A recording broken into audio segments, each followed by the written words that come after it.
அடுத்தவருடைய வருங்கால தலைவர் திரு எல்எல்ஏ மாரியப்பன் அவர்கள் இப்போ நிகழ்காலமாக மாறிட்டார். அவருடைய உரையை கேட்போம். வணக்கம். ரோட்டரி கிளப் பாளையங்கோட்டை தலைவராக ஒருமனதாக தேர்ந்தெடுத்த அனைத்து சங்க உறுப்பினர்களுக்கும் மூத்த உறுப்பினர்களுக்கும் நிகழ்கால உறுப்பினர்களுக்கும் என்னை தேர்ந்தெடுக்குமாக முதல் வணக்கம். அதுபோல் கடந்த ஆண்டு நான் ஜேசன் பில்லில் உள்ளே வந்தேன். மிகவும் அருமையாக இருந்துச்சு, வழிகாட்டியாக இருந்தார்.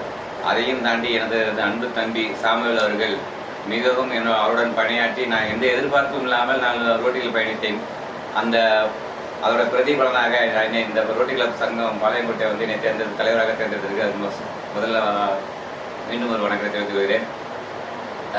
தம்பி சாமுவேல் பண்ணுற மாதிரி நிறைய ப்ராஜெக்டுகளை நிறைய சுறுசுறுப்பு என்று நம்மளும் அவரை பார்த்து ஒரு ரோல் மாடலாக மாறணும் என்று பல நாள் நம்ம கனவு கொண்டு உண்டு. இது நான் மட்டும் இல்லை, திருட்டு கொண்டு மாவட்டமே வந்து சாமுவேல் ஒரு ரோல் மாடலாக எடுத்து இந்த வருடம் வந்து பயங்கரமாக இருக்கும். மொத்தத்தில் வந்து ரோட்டரி கிளப் சாமுவேலுக்கும் அந்த திருட்டு கொண்டு தான் இருக்கும். அந்த மாதிரி உள்ள ப்ராஜெக்ட்லாம் நிறைய செய்வோம். ரொம்ப நன்றி.